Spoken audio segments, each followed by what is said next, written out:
l'animatrice Virginie Côté et nous sommes de retour cette semaine avec un nouveau débat. Le débat se porte sur le livre No et moi, comme vous voyez ici.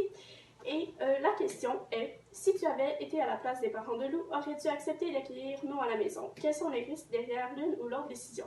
Voici le parti pour et le parti contre. Alors que le débat commence.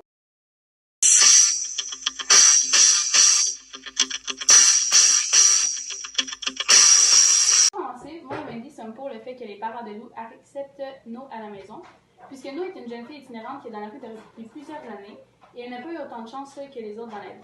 Sa mère la détestait puisqu'elle était née d'un viol, alors que tout ce qu'elle voulait dans la vie c'était l'amour de sa mère. Et elle mérite donc, selon nous, une deuxième chance de se remettre sur le droit chemin. Vous avez en partie raison lorsque vous dites que No a besoin d'une deuxième chance, mais vous oubliez certainement que Lou ne connaît pas véritablement No. En effet, à la page 67, Lou affirme qu'elle ne sait rien sur sa famille ni de ses parents et qu'à chaque fois qu'elle essaie de lui en parler, elle fait comme si elle n'a pas entendu, qu'elle est fatiguée ou bien qu'elle doit partir. Et à la page 63, Lou affirme que No n'aime pas parler d'elle, qu'elle le fait à travers les autres. Donc, elle parle jamais d'elle, mais ceux qu'elle rencontre dans la vie de tous les jours. Et c'est pourquoi nous pensons qu'elle pourrait raconter une fausse histoire à propos d'elle pour profiter de Lou. C'est vrai, moi aussi, je pense ça. Puis aussi, qu'est-ce qu'on constate à la page 17, c'est que l'une des raisons pourquoi on pense qu'elle pourrait profiter d'elle, c'est qu'elle demande tout le temps 2 ou 3 euros parce qu'elle n'a pas mangé ou aussi, on voit qu'à la page 62 que Lou elle dépense tout son argent de poche pour No, pour ses vodkas. Elle en demande tout le temps une ou deux. Puis elle ne gêne pas pour en prendre encore plus. C'est pourquoi nous pensons que Lou ne connaît pas assez No pour l'héberger et que celle-ci pourrait lui donner des fausses informations à propos d'elle. Donc il est vrai que No puisse s'utiliser, mais ils sont tellement soudés, mais plus tard dans le livre, ils sont tellement soudés, ils se font souvent confiance, puis c'est ça. Puis tu sais, en même temps, l'argent, No, elle s'est trouvé un travail, fait qu'elle n'a plus besoin d'en demander. Lou, elle n'a pas besoin de se cacher pour fournir de l'alcool, des verres d'alcool à No. Puis en plus, la famille de Lou héberge No. Donc si Lou apprenait que No l'utilisait, elle aurait tellement à perdre. Sans compter que sa mère, la mère de Lou, est souvent à la maison avec No dans les débuts qu'elle arrivait. Fait que la mère de Lou, elle aurait pu savoir, elle aurait pu le voir si elle voulait. C'est pas le cas. Je tiens à préciser que tu dis qu'elle n'avait pas besoin de se cacher pour fournir de l'alcool ou quoi que ce soit. Mais on peut voir à la page 27 qu'elle cache des sorties à ses parents en disant qu'elle va au cinéma au lieu d'aller prendre des verres avec nous. Oui, mais Lou, elle prend pas de verre d'alcool. Elle en donne à No, mais c'est aussi parce que No est habituée à ce mode de vie-là. Mais si elle n'aurait pas besoin de le cacher, pourquoi elle ne dit pas à ses parents qu'elle va avec une itinérante à un café au lieu d'aller à des sorties de cinéma? Vous avez un point.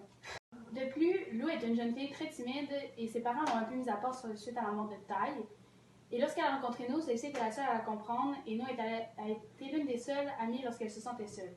La mère, on perçoit dans l'histoire, tout au long de l'histoire, que la mère de Lou devient de plus en plus normale avec la présence de No, parce que c'est comme si elle avait besoin de quelqu'un pour s'occuper à la place de Taille. Fait que ça aide non seulement à Lou à se sentir mieux, mais aussi à sa mère à se sentir mieux. Et donc, selon nous, c'est normal que Lou veuille lui venir en aide parce que c'est une de ses seules amies, puis finalement, ça a bien à donner qu'elle l'aide. Nous croyons ce que tu viens de dire, c'est pas vraiment bon. Parce que, premièrement, c'est tout le long de l'histoire, c'est la mère de Lou, elle s'est pas vraiment occupée de No. Elle était juste dans la maison, puis elle l'accompagnait dans son quotidien, mais elle ne parlait pas extrêmement longtemps. Puis c'est pas aussi à une adolescente de 13 ans de s'en occuper d'une itinérante. Il existe des centres pour ça, comme à la page 58. Lou dit que No a resté quelques mois dans un foyer d'urgence. Nous pensons que la relation des jeunes filles est malsaine pour Lou car ils ont aussi 5 ans de différence. Puis ils ne sont pas rendus à la même place dans leur vie. Effectivement, à la page 17, Lou affirme qu'elle a 13 ans et à la page 58, No vient d'avoir 18 ans. Fait qu'ils ont vraiment un écart d'âge. Fait qu'ils peuvent pas vraiment la plus jeune ne peut pas vraiment s'occuper de la plus vieille. De plus, No, elle fume puis elle boit de l'alcool. Et ça, sans gêne devant Lou. Et on pense qu'à la longue, ça pourrait influencer Lou à en prendre, même si elle n'est pas vraiment rendue à ce stade-là dans sa vie. Évidemment, à la page 16, la première chose que No va lui dire, c'est si elle a une clope, évidemment, Lou va lui répondre non parce qu'elle ne fume pas. Et à la page 26, lors d'une sortie au café, Lou commande un coca tandis que No va prendre une vodka. Et c'est pourquoi nous pensons qu'à la longue, ça va influencer Lou à faire comme No, même si elle n'est pas rendue à ce stade-là dans sa vie. Vous avez raison pour certains points, mais vous oubliez le fait que No elle a eu beaucoup de difficultés dans la vie et souvent les gens dans une situation comme No sont portés à consommer pour se sentir mieux. Admettons, le soir, quand elle devait dormir dans le froid, ben, l'alcool, ça réchauffe. Fait que c'est sûr, ça a dû la porter à de plus en plus boire. Et depuis, No a seulement besoin de quelqu'un pour l'aider et Lou peut l'aider. On remarque aussi que malgré le danger que Lou devienne comme No, au durant de l'histoire et à la fin, on voit que celle-ci n'a pas du tout adopté ses habitudes de vie. De plus, aider un ou une itinérante comme No est un excellent moyen de faire sa part dans la société. Si tout le monde se mettait en tête d'aider quelqu'un dans la rue, nos problèmes d'itinérance pourraient considérablement baisser, voire disparaître. En fait, si seulement 6 personnes sur 365 aidaient un itinérant, cela disparaîtrait au grand complet. J'aimerais juste dire que tu te contredis parce qu'au début, tu dis que ça serait bien si tout le monde acquérait un itinérant chez eux, puis après ça, tu dis « Ah, mais seulement 6 personnes sur 365, ça réglerait tout. » Mais c'est vrai, mais on dit, en fait, on reprend nos mots dans le fond. On dit que oui, ce serait bien que tout le monde, mais ça peut pas être tout le monde, vu qu'il y a beaucoup moins d'itinérants que de personnes qui ont une maison. Fait qu'on fait juste dire que, on a fait les calculs, puis on peut dire que seulement 6 personnes, s'il y a juste 6 personnes sur 375 qui aideraient, ça ferait pas une grande 365. différence. Ouais, 365, ça ferait une grande différence. Ok, c'est bon. J'appuie au point, parce que imaginez si toutes les familles prendraient en charge un itinérant chez eux. Premièrement, c'est juste pas réaliste, puis deuxièmement, c'est pas tout le monde qui serait capable. Puis c'est pas toutes les familles non plus qui ont la charge d'un fardeau comme ça. On n'a pas dit toutes, on a dit au moins juste 6 sur 365. Oui, mais imaginez, là, par exemple, la famille à Lou, la mère est pas pantoute apte à ça, là. On peut apprendre à la page 48 qu'elle a vécu un gros traumatisme parce que ça faisait longtemps qu'elle attendait un bébé, puis elle l'a retrouvé mort dans sa couchette. Elle l'a pris dans ses bras, puis elle l'a constaté. Puis depuis ce temps-là, on apprend qu'elle ne vit pas, elle se lave pas, rien. Puis... mais pendant que No est là, on remarque aussi une grande amélioration de son côté de la mère. Oui, mais ça, on ne le sait pas au début. Ouais, mais on voit que ça a amélioré. Oui, mais imagine, là, toi, ta mère va vraiment pas bien, puis tu vas accueillir quelqu'un. Tu vas laisser la psychologie de ta mère se détériorer. Mais ça n'a pas été le cas. Oui, mais on ne le sait pas au début. Au début, mais c'est ça, on ne peut pas être sûr. Le dernier, c'est ça que je constate. Puis aussi, depuis ce traumatisme-là, la mère, elle va vraiment pas bien. Lisa, je suis vraiment d'accord avec toi parce que la mère, elle s'occupe même plus d'elle-même et encore moins de sa fille. Comment tu veux qu'elle s'occupe d'une itinérante?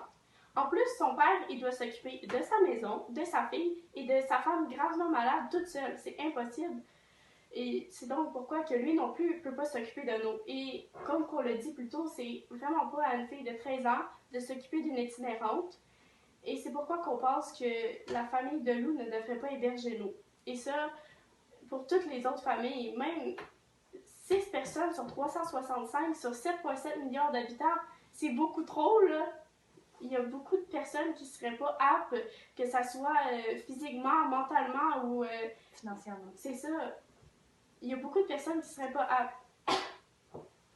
Mais moi, je suis vraiment pas d'accord avec toi. Parce que, premièrement, oui, c'est vrai, Lou, elle a juste 13 ans. Par contre, elle est quand même quelques années d'avance sur sa classe, donc plus intelligente. Puis c'est vrai que No, elle n'a pas de l'air plus très mature. Fait que oui, c'est vrai. En tout cas.